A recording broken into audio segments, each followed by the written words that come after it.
시사 본능 테스트 한판 직감. 시사 본능 테스트 한판 직감. 자, 매주 이 시간에는 패널들의 직감으로 주요 쟁점들, 한 주간의 이슈가 될 주요 쟁점들을 예측해보는 시간이죠. 자, 오늘도 스페셜 손님 두 분을 모셨습니다. 먼저 신경민 전 더불어민주당 의원 나오셨습니다. 어서 오십시오. 네, 안녕하세요. 네, 지난주에 이어서 네, 감사드리고요. 연속 나왔습니다. 그리고 김재섭 전 국민의힘 비대위원 나오셨습니다. 네, 안녕하세요. 도봉에서 온 김재섭입니다. 네, 도봉에서 오셨고 선관위원 왜 사퇴하셨어요? 뭐 공정성 시비가 있어서 사퇴했습니다. 제가 일전에 그 홍준표 의원 지금 현재 저희 유력 주자 중 한 분이시죠. 그 제가 공개적으로 복당 반대를 한 바가 있었기 때문에 예. 형평성 있는 그 경선 룰 과정에서 공정성 시비가 있을 수 있다고 생각이 돼서 사퇴했습니다. 그러셨군요. 방송 출연에 걸림돌이 돼서 하는 거 아닙니까? 아니야, 오히려 선관위가 되면 방송 출연에 도움이 되죠. 도움이 돼요? 앞으로도 자유로워지셨기 때문에 자주 뵙도록 하겠습니다. 감사합니다. 자, 네 분의 예리한 직감을 기대하면서 시사 본능 테스트 한판 직감 바로 시작합니다. 언론중재법 개정안 처리되면 가짜뉴스 사라질까?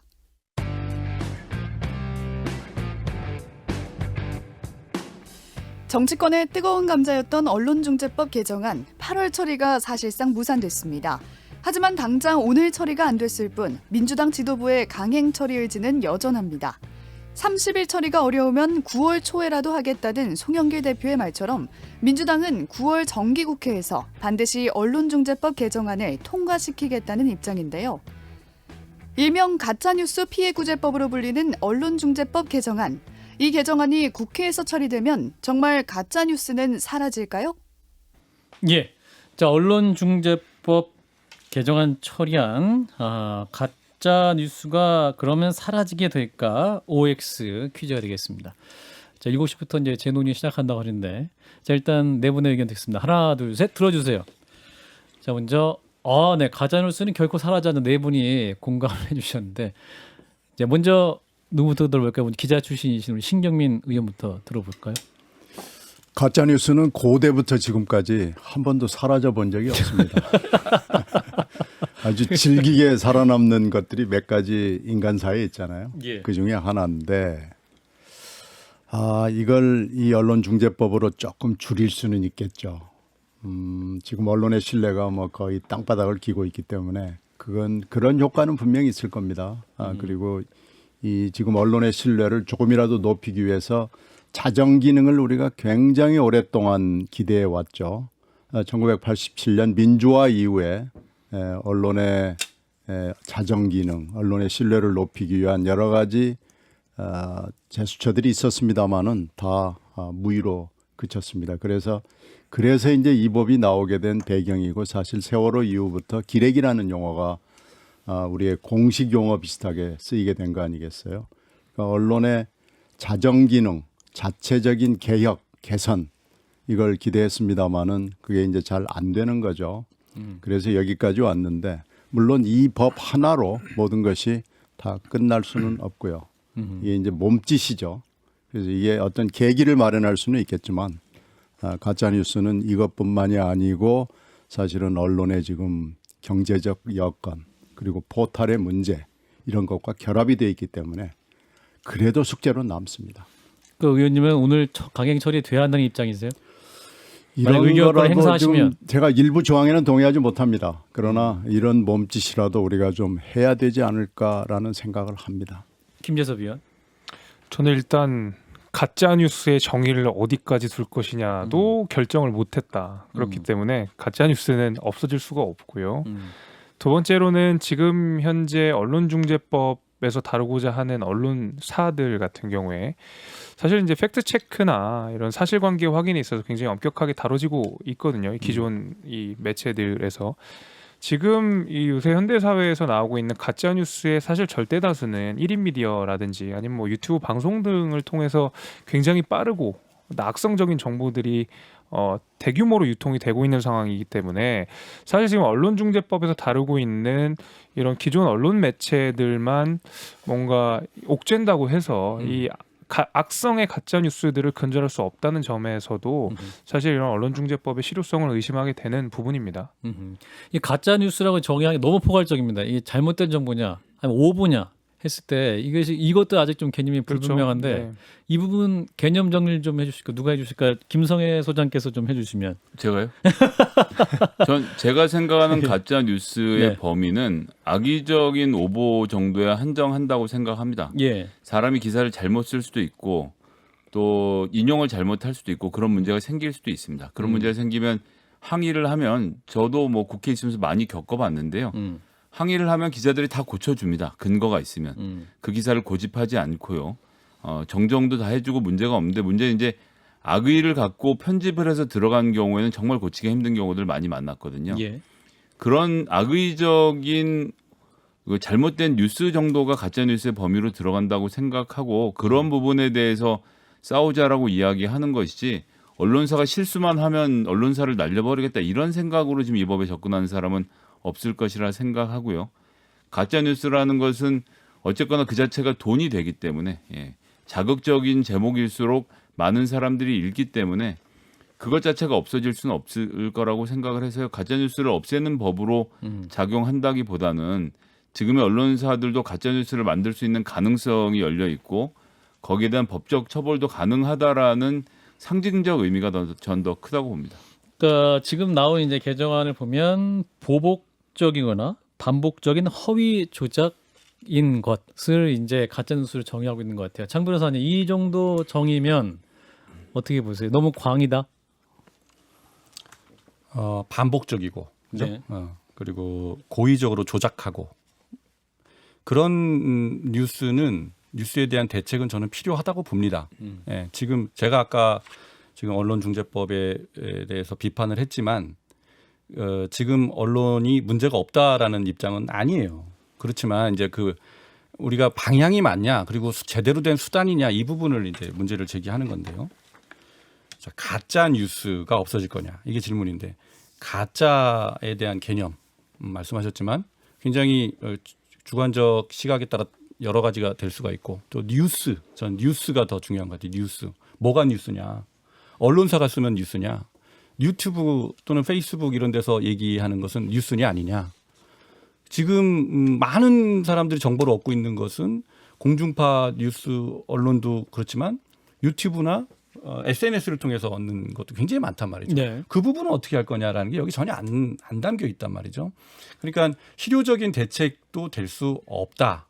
그런데 실효적인 대책이 될 수도 없는 걸 가지고 이렇게 떠들썩하게 부작용을 만들면서 그리고 아까 말씀드린 입증 책임의 굉장히 대원칙을 흔들어가면서 이렇게 할 이유가 뭐가 있느냐라는 얘기를 하는 겁니다. 예. 자, 오늘 이제 여야 당 대표가 언론중재법 개정을 끝장 토론에 나선다 이런 보도가 나와 있죠. 그런데 이준석 대표는 민주당이 강행 처리하면 토론 안 나가겠다 이렇게 엄포 놓고 있는데 어떻게 예상하세요? 토론 성사될까요? 김재섭 의원. 뭐 지금 현재 진행 상황이니까 어떻게 예. 될지 모르겠는데 글쎄요 뭐 이렇게까지 강행으로 지금 나가고 있는데 송영길 대표가 과연 통과시킬까라는 생각이 듭니다. 그래서 이제 통과를 안 시키면 토론이 성사가 되겠죠. 토론은 성사가 되기를 개인적으로는 바라고 있고요. 예. 그 이제 언론중재법과 관련돼서 그 취지에 대해서 다들 공감을 하시는 것 같아요. 보면은 언론의 공적 책임 강화라는 취지를 공감을 하고 있는데 사실 어떤 상징성이라든지 그 취지를 관철시키기 위해서 입법을 한다는 것이 저는 굉장히 위험하다고 생각이 드는 이유가요. 그 전두환 전 대통령이 국보위 때 1980년에 사실 언론기본법이라는 것을 만들어 사실상 1987년에 민주화되기 전까지 언론을 통제하는 그 수단으로서 작용한 법이 있는데 그 법을 만들 때 취지가 언론의 공적 기능 강화입니다. 그래서 뭐 기자들의 책임 윤리를 또 뭐 이렇게 좀 더 강화시키고 또 내부 검열도 한번 더 거치라는 뭐 그런 어떤 상징적인 입법이었는데 과연 그것이 좋은 법이었다. 그것이 언론의 책임성을 강화하는 방식으로 긍정적인 역할만 했느냐? 전혀 아니거든요. 사실 저는 이번에 통과되는 언론중재법이 사실상 1980년에 전두환 대통령이 만들었던 언론기본법과 크게 다르지 않다는 생각이 듭니다. 기본적으로 상징성이라든지 취지라든지 이런 것들만 강조하면서 사실 굉장히 중요한 여러 가지 개념들은 아주 모호한 상태로 다 남겨놓고 있거든요. 예. 그렇기 때문에 사실상 지금 언론중재법에 대해서 그러면 국민의힘의 대안은 무엇이냐라고 물어보면 사실 대안이 없습니다. 이거는 폐지하는 게 맞다고 저는 생각이 되고요. 논의도 하지 말자. 논의는 할 필요가 있겠지만 언론중재법 자체는 사실 대안이 없다는 생각이 일단은 들고 오히려 저는 그런 생각도 하고 있습니다. 언론중재법이 통과가 되면 사실 전략적으로 그 봉쇄 이 소송을 할 수 있다고 생각이 되거든요. 언론사에 대해서.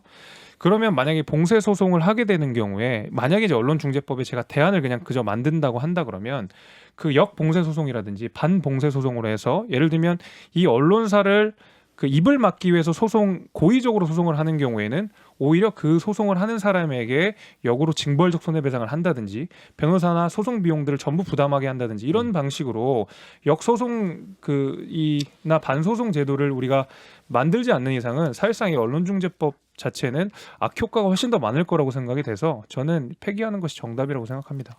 예. 대안을 제가 말씀드릴게요. 대안이 있어요. 언론중재법에 대안이 있습니다. 지금 있는 언론관계법이나 지금 법제에서도요. 문제는 뭐냐면 제가 이제 언론사 상대로 소송을 여러 차례 해봤어요.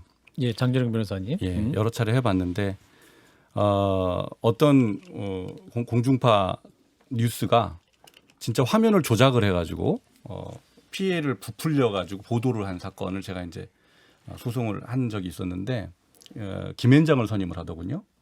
열심히 싸웠죠. 근데 이겼어요. 그런데 손해배상금이 그 피해로 인해서 피해자는 이제 영업을 못 하게 되는 그래서 그런 처지까지 갔는데 손해배상금이 2천만 원이 인정이 됐어요. 근데 그것도 그 방송사는 자기네가 당한 액수 중에 최고액이다 그러면서 막 호들갑을 떨고 그랬었는데요. 이게 문제인 거예요. 지금 있는 법으로도 충분히 피해자가 피해 보상을 받을 수 있도록 그렇게 못 하고 있는 거예요. 근데 그건 뭐 5배, 5배 보상법이 없어서가 아니에요. 실질적인 피해를 인정을 잘 안 하기 때문에 그렇거든요. 법원에서. 그렇죠. 법원에서. 그러면 그 어떤 문제가 있어서 그런 실질적인 피해 보상이 안 되는가라는 것을 연구를 하고 그것을 보완할 생각을 하는 게 저는 훨씬 더 현실적이라고 생각합니다. 이렇게 무리하게 입법을 하는 것이 아니고요. 그래서 지금 있는 법이라도 실효성을 갖게 하는 것. 이게 지금 우리가 해야 될 급선무다. 저는 그렇게 봅니다. 자, 반론해 신정민 의원님. 아니 반론이라기보다는 약한 피해자를 위한 개인이죠. 대개는 개인인데 물론 뭐 소상공인도 있죠. 약한 피해자들을 보호할 수 있는 방법은 생각을 해야 됩니다. 그리고 이겼을 경우 지금 판사님들이 굉장히 언론사에다가 손해배상을 지우는 것을 부담스럽게 생각해요. 그렇습니다. 왜 그러냐면 혹시 또 잘못될까 봐 자기가. 그렇죠. 그러니까 가령 지난주에 제 경험을 얘기를 했는데 제가 1억을 요구를 했는데 한 뭐 3천만 원 이렇게밖에 안 됐어요. 저는 9시 뉴스에 그리고 MBC 뉴스에 한 3일에 걸쳐서 줄창 두드려 맞았습니다. 그럼 정치인에 받은 그 손해는 정신없거든요. 그런데도 그것도 잘 안 해주려고 그래요. 정정보도도 잘 안 해주려고 그래요. 이걸 바꿔야 됩니다. 특히 화이트 칼라 범죄의 경우에 서양에서는요. 그 사람을 그냥 사회에서 매장시켜 버리거든요. 그 정도로 매섭게 하는데 우리는 이런 건 좀 서로 봐줘야 되지 않느냐라는 거고 지금 언론중재제도가 시행된 지 굉장히 오래됐습니다. 네. 이게 이제 전두환 정권 때 도입이 된 건데 언론중재제도가 어영부영하는 제도로 지금 전락이 됐거든요. 그렇습니다. 이런 거 바꿔줘야 됩니다. 그렇죠. 그렇게 함으로써 언론사가 자정 기능을 할 수 있도록 언론사뿐만 아니고 언론계 전체가 나서야 됩니다. 그러기 위해서 이런 정도의 충격을 주느냐 마느냐라는 것을 우리가 한번 생각을 할 필요가 지금 있다는 거죠. 그런 점에서 제도 개선도 필요하고요. 다 맞는 말씀입니다. 언론사 소송을 하잖아요. 판사가 인사 처리되면 사건을 진행을 안 해요. 진행을 막 미루면서. 그리고 국정감사 시즌이 돼도 안 해요. 그러니까 눈치를 보는 거예요, 언론사에. 그러니까 이제 이런 게 현실이란 말이에요. 그런데 이렇게 무슨 액수를 5배 증액해봐야 현실하고 점점점 동떨어진 것밖에 되지가 않는 거예요. 제대로 된 대책이 아니라는 거죠. 제가 계속 말씀드리지만 500만 원 물던 거를 100만 원으로 한 다음에 5배로 해서 500만 원 판결할 거예요. 전 그런 점에서 우리 장 변호사님 말씀이 맞다고 생각하고. 그래도 못할 겁니다. 그러니까 이제 500만 원 하던 왜냐하면 거를 문제를 네. 직시하지 못했기 때문에 제대로 된 처방이 안 되는 거예요. 제- 문제가 5배 그게 없어서가 아니라니까. 아니 제 얘기가 그 얘기예요. 그러니까 5배를 먹이라고 법으로 강제를 해도 그럼 500만 원 판결할 걸 100만 원을 선고한 다음에 5배로 해서 500만 원 만들어 그냥 선고할 집단이라고 판사 집단이. 변호사님 의견에 100% 동의를 하는 것이고. 알겠습니다. 근데 여기서 중요한 건 뭐냐면 결국에 판사들이 바뀌어야 된다고 말씀을 드리면 그래 네가 너 또 그럴 줄 알았다. 이제 언론개혁 때문에 사법개혁이냐고 말씀하시겠지만 어쨌든 시민들의 사법 절차에 참여하는 과정도 중요하고 또 하나 이번에 민주당이 통과시키려는 법 중에 굉장히 우려스러운 법이 있는데 법관 임용을 지금까지 10년으로 제한하는 걸 5년 차로 낮추는 법을 이제 오늘 통과를 시키려고 하고 있습니다. 굉장히 우려를 표하지 않을 수가 없는데 지금 이 연구관 3년 하고 나서 변호사 생활 2년 하면 판사가 될 수 있는 조건이 만들어지니까 또 어린 경력 없는 사람들 데려다가 자기 패밀리로 카르텔 안에서 판사들이 키우겠다는 거거든요. 10년 정도 변호사 생활하면 파트너까지 올라간 사람이 즉 머리가 굵은 사람이 판사로 들어오는 거라서 좀 다양한 의견들이 그나마 들어올 수 있는 통로가 있었던 것을 다시 5년으로 낮추려고 하고 민주당이 이 법원행정처 이런 주장을 받아들여서 법을 이렇게 개정하면요. 결국 이 사법 패밀리가 입법부에서 무엇을 만들든 자기 마음대로 판결하는 구조가 될 것이기 때문에 예. 언론 개혁 못지않게 저는 사법 개혁도 좀 필요하다고 생각합니다. 사법개혁으로. 자 일단 언론중재법 아니 예, 판사가 잘해야 된다는 말씀 변호사님 하시길래 동의한 거 받아서 아닙니까? 해주신 겁니다. 저는 판사의 문제점을 제기한 게 아니라 예. 그런 곳곳의 구조적인 모순이 다 지금 현존하고 있다는 거예요. 그러니까 대법원 양형위원회가 양형을 잘 정하면 되는데 그것에 대해서 언론사에만 더 편의를 봐주는 이 판사들의 판결이 있는 거 아닙니까? 그런 현실적으로. 현실적인 구조적인 모순을 그대로 두고 법을 이렇게 바꾼들 아무 소용이 없다. 저는 그 말씀을 드리는 거예요. 그래서 저는 사법개혁도 같이 해야 된다. 알겠습니다. 네, 언론중재법 얘기는 이제 청취자 의견 몇 개 소개해드리고 마무리하죠. 찬성 쪽 의견 주신 원다운님은 완벽한 법 만들어야 한다는 거 말이 안 됩니다. 일단 만들고 문제가 있으면 고치면 된다라는 말씀.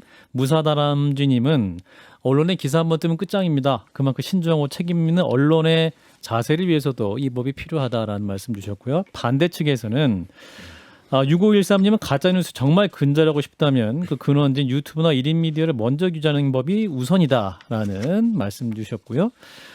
김대균 씨는 김어준은 내버려두고 조선일보는 날리는 게 이번 언론중재법 개정안 아닌가요? 라면서 반대 의견을 주셨습니다.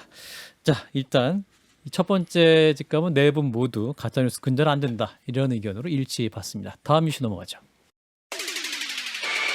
국민의힘 윤희석 의원 사퇴할 수 있을까?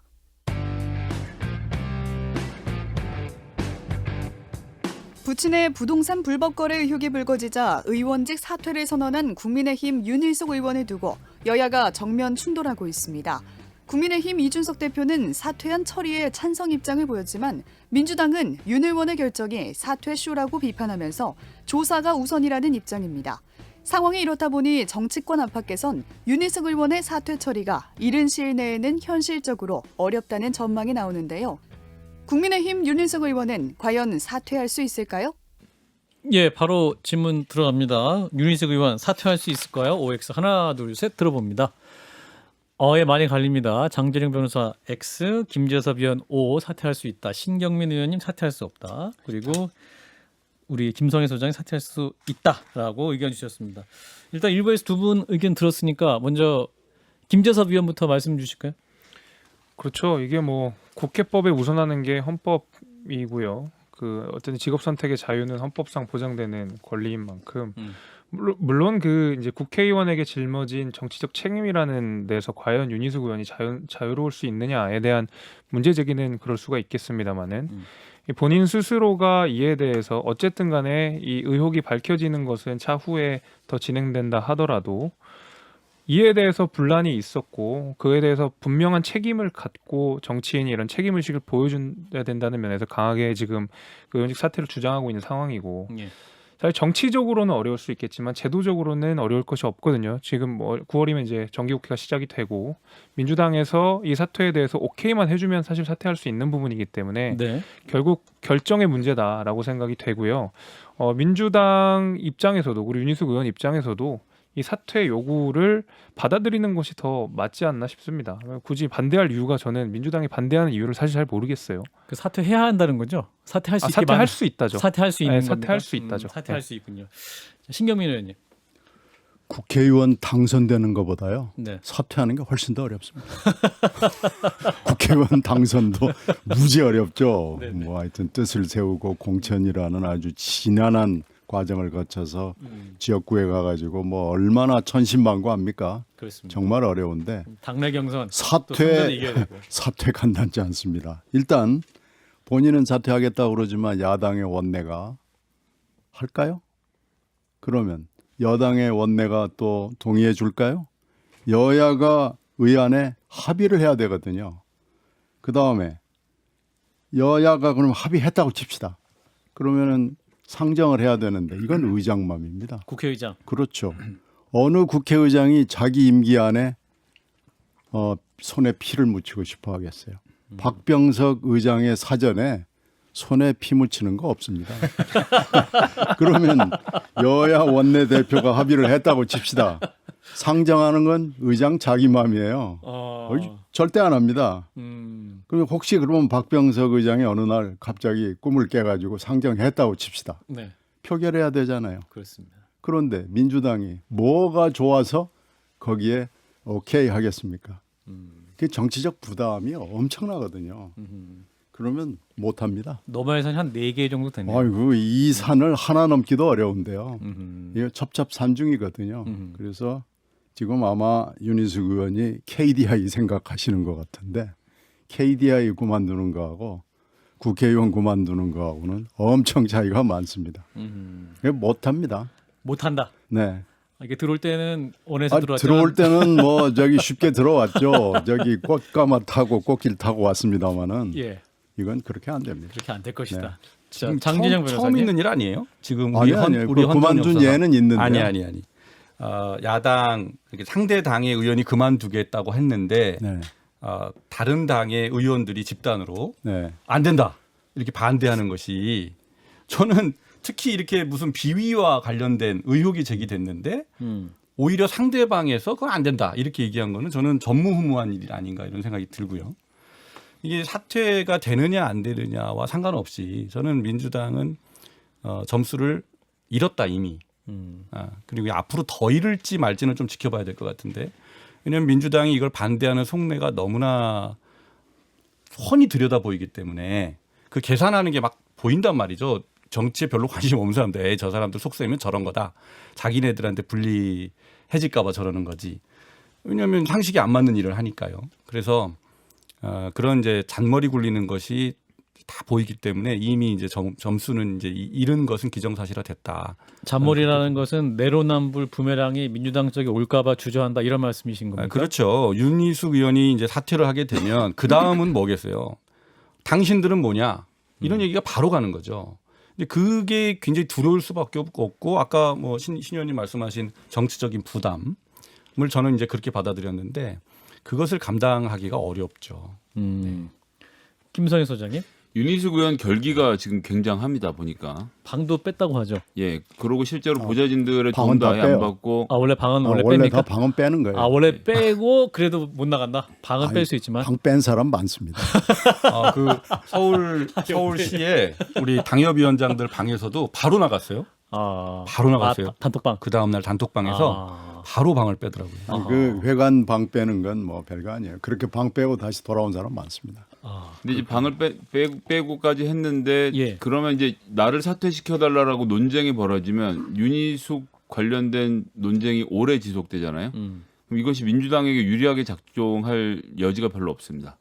그 표결로 갔는데 표결에서 부결이 나도 문제고 가결이 나도 문제고 이런 상태가 반복이 될 것이고 부결이 됐다고 상정을 해봐도 부결이 되면 제가 윤희숙 의원이 지금까지 하시는 거 보면 다음날 민주당 규탄 성명을 또 발표하시고 다시 그 사퇴 동의서를 제출하거나 아니면 부결이 됐으니 이번엔 국회의장 당신이 결재하라. 그러니까 본회의까지 상정할 수 없이 결재해달라는 요청을 주말에 할 수도 있습니다.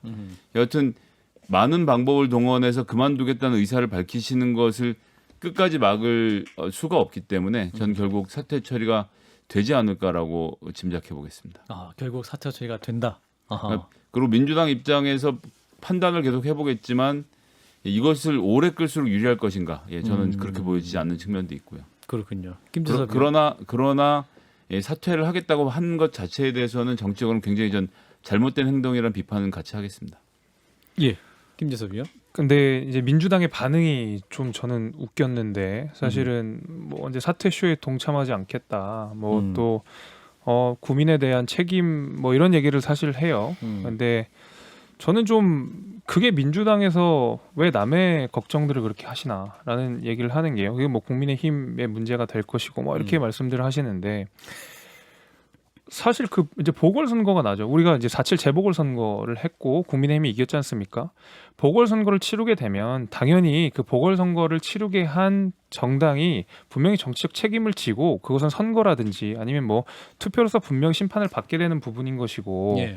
당연히 국민의힘 지도부가 윤희숙 의원의 사퇴를 오케이를 했다는 부분인 것이면 분명히 여기에 대한 정치적 책임도 국민의힘이 지는 것이지 그 정치적 책임을 민주당이 괜히 져줄 필요가 없거든요. 왜 앞서서 민주당이 그 책임을 가지고 국민의힘이 그럴 수가 있으니까 하면 안 된다라고 하는 게 저는 사실 납득되지 않고요. 저는 국민의힘이 요구하고 있고 윤희숙 의원이 요구하고 있기 때문에 민주당이 이에 대해서 사퇴를 반려할 사실상 정치적인 명분이 없다고 생각합니다. 국민의힘도 하나의 당론으로 사퇴시켜야 한다는 게 모아졌습니까?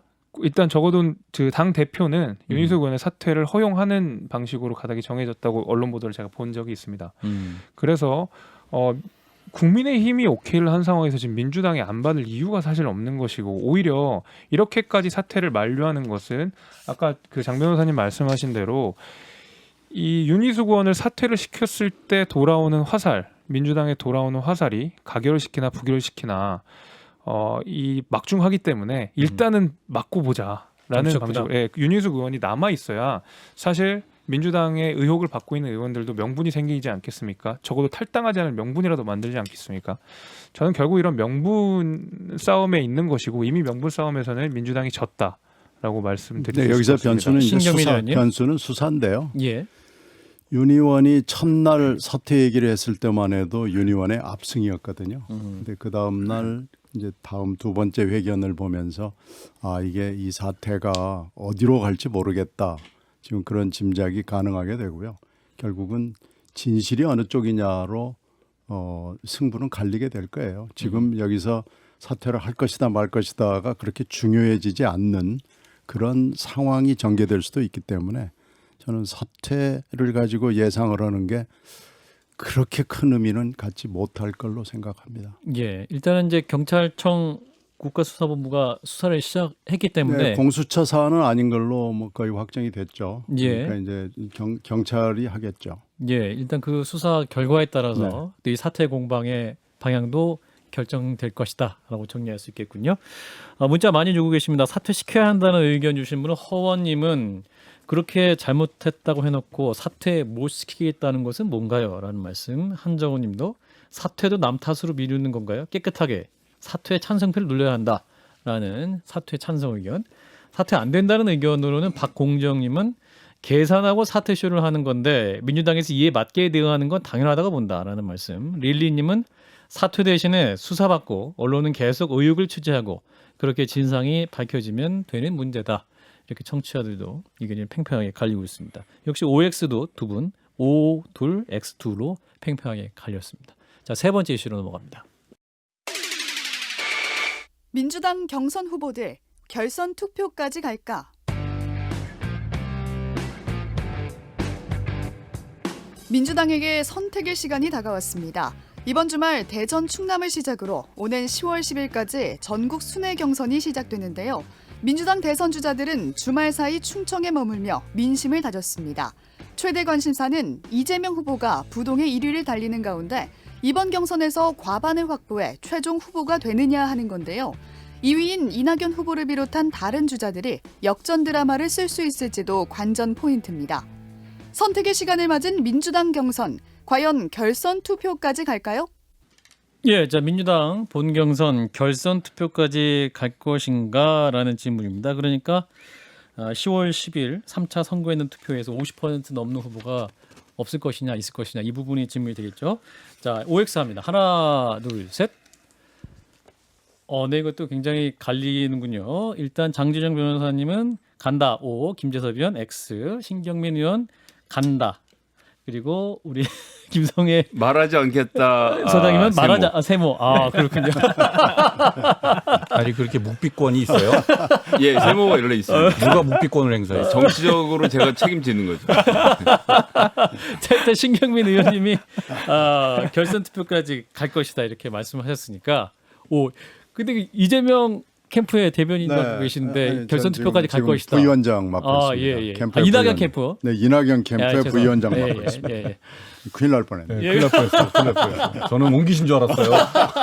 깜짝 놀랐네요. 두 사람이 다 이시라서. 예. 자, 어떤 이유로 이제 갈 것이다 이렇게 분석하시는지. 대개 그 민주당 경선은 제주에서 시작을 해서 호남부터 해가지고 이렇게 한 바퀴로 슉 돌거든요. 근데 이번에 이제 충청도를 첫 시발지로 하는 게 지금 처음입니다. 네네. 근데 충청도는 아시다시피 충청도 특유의 기질도 있고요. 그리고 지금 어느 후보도 충청도에 기반을 두고 있는 사람은 없습니다. 이 양승조 지사가 경선에서 그 예선 탈락을 하면서 그래서 충청도는 아마 그 약간 이렇게 결정적인 메시지를 보낼까 하는데 좀 일단은 회의적이고요. 지금 어느 후보도 뚜렷한 지반이 없기 때문에 예. 양승조 지사도 누구한테 이렇게 마음을 주지는 않는데 이게 지금 여러 사람이 양 지사의 마음은 내 거다라고 지금 얘기를 하고 있어요. 예. 그럼 이낙연 후보 쪽도 그렇고 정세균 후보 쪽도 그렇고 양승조의 내심은 내 거다라고 지금 얘기를 하고 있죠. 그래서 충청이 누구의 손을 결정적으로 들어줄까 하는데 저는 좀 약간 의구심이 있고요. 결국은 호남이 그 다음 주에 있거든요. 예. 9월 하순에 있는데 호남이 굉장히 결정적 그 역할을 역시 이번에도 하지 않을까 이렇게 생각합니다. 그런 충청은 예, 아직 상황을 잘 아직은 모르겠다. 아직 지금 이번 주말인데 잘 모르겠고요.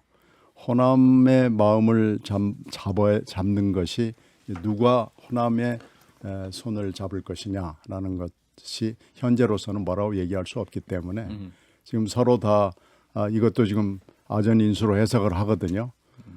이낙연 후보 측은 역시 호남은 이낙연이다. 또 이재명 후보 측은 그건 그렇지 않다. 지금 그렇게 얘기를 하고 있고 정세균 후보도 내가 뭐 호남하고 그럴 사이가 아니지 않느냐 지금 이러거든요. 예. 그래서 지금 잘 모르겠습니다. 그래서 아직 뭐가 결정된 건 아닌데 그래도 이제 호남의 마음을 잡는 사람이 결정이 될 것이고 그런 점에서는 호남뿐만 아니고 여러 가지로 봐서 호남은 결국은 결선 투표 쪽을 원하지 않을까. 이게 본선에 강한 후보를 찾을 거거든요.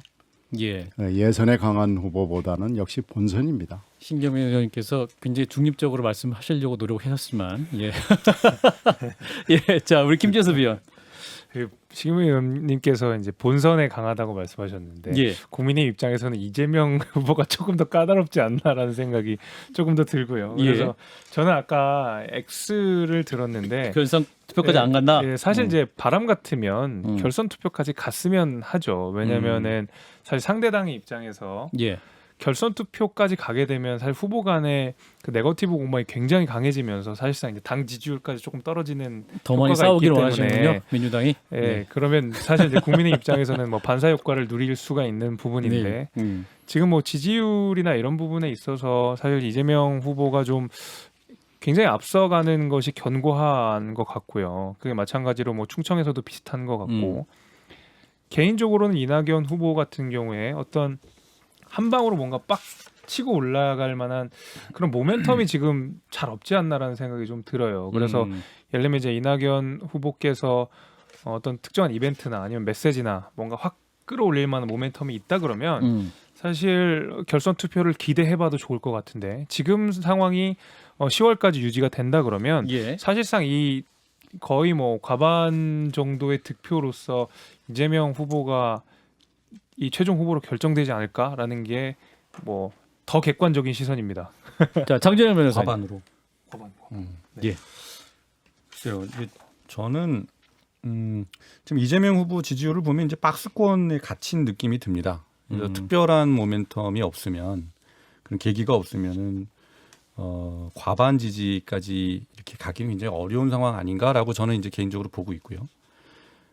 그리고 이제 민주당 당원이나 아니면 뭐 이제 선거인단 지지자들도 고민이 좀 더 길어질 것 같다 그런 예. 생각이 듭니다. 그래서 이제 손바닥 위에 후보들을 좀 더 오랫동안 올려두고 요리조리 좀 쳐다보면서 결정을 하게 되는 그런 순서로 가게 되지 않을까. 그래서 이제 결선 투표를 가게 되지 않을까라고 보고요. 이건 좀 제 기준에서 객관적인 거고 바램은 저는 이제 김재섭 위원하고는 조금 달리 결선 투표를 하게 되면 이제 이변의 가능성이 있죠. 네, 이변의 가능성이 있고 그렇게 되면 이제 컨벤션 효과가 극대화될 수가 있기 때문에 이제 상대당 입장에서는 그냥 조용히 끝나는 것이 무난하게 끝나는 것이 그것이 선거 전략상으로는 더 좋은 거다라는 생각은 결선 듭니다만은. 투표까지 가면 굉장히 국민들 입장에서 민주당에 더 관심이 많이 갈 아무래도 수밖에 그렇죠. 없다. 아무래도 주목도가 높아질 테니까요. 네. 주목도 없이 끝내면 좋겠다. 그렇죠. 예. 네. 그러나 우리 김재섭 의원은 그렇게 끝까지 싸워서 주목도가 있을 것이라고 얘기를 하고 있는데 두 분이 더 갈리고 있어요. 근데 그 주목도라고 하는 것이 예. 주목을 욕하면서 보느냐 아니면 흐뭇하게 보느냐의 차이인데 아마 그렇게 되면 욕하면서 볼 가능성이 높아지기 때문에 네. 저는 안 좋을 거라고 봅니다 민주당에서. 자, 김성애 소장. 예, 세모를 들었고 이제 비겁하게 구는 거죠. 그래도 출연료를 받고 그냥 있을 수는 없으니까. 예. 왜 이렇게 조심스러우신 거예요? 지금 뭐 결선 투표를 간다 안 간다라고 말하는 순간 어느 쪽이 될 것 같다라는 말을 같이 포함해서 하는 것이기 때문에 제가 굳이 뭐 증거는 얘기를 해서 분란을 일으킬 왜 이렇게 수는 몸을 없다고 사리죠? 생각하고. 좀 이해가 안 되네요. 당이 다르잖아요. 예, 그렇죠. 근데 왜 이렇게 몸을 사려? 그러니까요. 당이 다르니까 몸을 사리죠. 닭점을 예. 기대하고 있군요. 그렇지 않습니다. 자, 몰아가지 마시고. 완전 예, 다른 김 당이기 소장님. 때문에. 예, 다른 당입니다. 9월 4일 대전 충남의 결과에 따라서 12일에 1차 선거인단 투표 결과가 나오거든요. 그렇습니다. 근데 이것을 가지고 이제 언론이 대전 충남의 9월 4일이 12일에 투표에 영향을 미치지 않겠느냐 뭐 이런 이제 그 약간 어느 지점에서 봤을 때 좀 안이한 예측을 하고 있는데 저는 상관이 없을 거라고 봅니다. 대전 충남을 열심히 하는 건 열심히 하는 것이고 대전 충남의 조직을 많이 갖고 있거나 혹은 지금 양승조 지사 말씀도 하셨는데 신 의원님께서 그것을 잘 확보하는 사람들이 거기서 어떻게 이렇게 저렇게 승부를 내보려고 노력은 하겠지만 여기서 중요한 건 권리당원도 한 표고 선거인단도 한 표거든요. 예. 결국은 무려 76만 표나 모여 있는 이 1차 선거인단 투표 결과가 굉장히 큰 분수령이 될 것이다라고 생각을 하고요. 예. 제가 쭉 좀 취재를 해봤는데 이 선거인단 모집을 지금까지 그래서 지금 2차까지 185만 명을 했고 좀 더 한다고 하는 건데 그러면 지난번 대선보다 더 많이 하는 거거든요. 놀라운 것은 조직적으로는 잘 안 되고 있다는 거예요. 코로나 때문에 사람들 모아놓고 뭐 이제 뭐 이거 합시다 이런 것도 잘 안 돼갖고 하는데 예. 이렇게 많이 모이는 건 이제 자발적으로 들어오는 사람들이 꽤 있다는 얘기고요. 예. 그 얘기를 이제 결국 이제 한원에서 얘기하면 76만 명 중에서는 여론조사의 흐름대로 갈 가능성들을 짚어보는데 거기서 어떤 사람이 얼마나 많이 조직적인 표를 모았을 것인가 결국 승부를 가를 것이고 12일에 1차 선거인단 25일에 광주 전남 이렇게 두 가지를 보면 대략 민주당의 경선 결과는 예측할 수 있게 되지 않을까. 그렇군요. 자, 일단 또 관심 포인트는 이 단일화입니다. 그 이낙연 후보와 정세균 후보의 단일화 가능성. 오늘 정봉주 전 의원은 MBC에 나와가지고 100% 단일화한다 이렇게 확정적으로 말을 하더군요. 신경민 의원님. 글쎄 뭐 근거가 정 의원은 뭐 가끔 근거 없는 얘기도 많이 하고 그래가지고 확실히 모르겠는데. 그렇습니까? 100%라고 본인이. 근데 이 정세균 후보나 이런 분들 보면은 중간에 단일화할 분들 같지가 않아요. 추미애 후보도 마찬가지고 김두관 후보도 마찬가지고요. 예. 박영진 후보도 지금 자기 정치를 위해서 나와 있는 거 아니겠어요? 이 네 분이 단일화에 디귿자만 들어도 경기를 일으키는 분들이기 때문에 어허. 그게 그렇게 쉬워 보이지는 않습니다. 물론 다 얘기합니다. 단일화해야 된다. 뭐 그런 얘기들 하는데 예. 이 네 분들은 개성으로 봤을 때 죽어도 고할 분들이거든요. 그래서 저는 좀 비관적으로 봅니다. 비관적이다. 네. 장정일 변호사님. 그래서 이제 그거는 뭐 단일화가 의미가 있으려면 이낙연, 정세균 요 두 분의 단일화가 의미가 있겠죠. 그런데 제가 이제 보는 것은 정세균 전 대표가 총리가 지금 굉장히 이제 지지율은 낮게 나오지 않습니까? 그런데 이제 제가 얘기를 들어보면 그 조직에 대해서는 뭐 상당히 그래도 공을 많이 들이고 있다 이렇게 듣고 있는데 예. 이것이 이제 지금 선거인단 투표에서 실제로 이제 얼만큼 나타날 것이냐 저는 거기에 이제 단일화 향배도 걸려 있다 이렇게 봅니다. 그래서 거기서 조직표가 상당히 효과를 나타냈다라고 하게 되면 저는 뭐 단일화는 좀 어려워질 수도 있고 근데 이제 조직표가 공을 들였는데도 효과가 안 나타난다 이렇게 되면은 망신을 당할 수 있게 될 수 있기 때문에 예. 단일화 논의는 더 활발해지지 않을까. 대의원과 권리당원 투표가 좀 중요 변수가 될 수도 있겠다 네. 보시는군요. 김성애 소장 어떤 얘기세요? 단일화 안 된다. 안 된다. 뭐 우리 당의 정봉주 의원이 뭐라고 말씀하셨던 안 맞는 얘기인 것 같고요. 아 그렇군요. 같은 당끼리 디스를 하네. 뭐 디스는 아니고 의견이 다른 거니까요. 아, 예. 그리고 아까 전에 말씀 뭐 하신 것처럼 제가 무슨 뭐 특정 대선 후보를 좀 밀고 싶은 생각도 없고 그런 생각이 있었으면 CBS 이런 프로그램 맡을 리도 없고요. 굉장히 중립적으로 방송하고 예, 계십니다. 중립적으로 방송하려고 노력하고 있고요. 안 되는 이유는 간단한데요. 정세균 후보가 예를 들어서 지금 그러니까 이것도 언론이 마찬가지로 1등 말고 나머지들이 단일화하지 않겠냐 되게 간단하게 생각을 하시는데 이낙연, 정세균 두 분은 호남 베이스인 분이십니다. 예. 근데 두 분이서 호남끼리 합쳐서 시너지가 나겠습니까? 제가 정세균 캠프라면 단일화를 한다면 이재명 캠프랑 단일화를 하는 것이 단일화 효과 면에서는 확실히 더 있을 것이기 때문에 근데 그런 단일화 한다는 얘기를 하는 게 아니라 이 효과를 측면에 놓고 보면 이낙연, 정세균 후보의 단일화는 그만큼의 점수가 높을 것 같지는 않기 때문에 저는 단일화는 안 될 것이다. 알겠습니다. 자, 요 뉴스는 저도 한마디. 예, 힘주세요. 짧게. 예. 저도 안 된다라는 건데 이게 단일화라고 하는 것이 결국에는 뭐 한 사람 밀어주자라는 거지만 결국 그 안에 있는 정치적으로 주고받는 것들이 있어야 되지 않겠습니까? 사실은 예. 단일화가 됐을 때 시너지도 있어야 되고 시너지는 말씀하신 대로 호남 베이스라는 것 때문에 크지 않을 것이고요. 무엇보다 사실 정세균 후보 같은 경우에는 국회의장의 총리까지 다 해서 그 다음에 정치적인 스텝은 대통령 말고 사실 그 다음에 나갈 만한 스텝이 사실 없어요. 단일화를 했을 때 그 이후의 스텝이 유연하기 때문에 정치적 거래 자체가 거의 어려울 것이다. 라는 것 때문에 단일화는 안 될 것이다. 이렇게 생각합니다. 네, 세 번째 직감은 여기서 마무리합니다. 부산대는 조민 입학 취소를 철회해야 할까?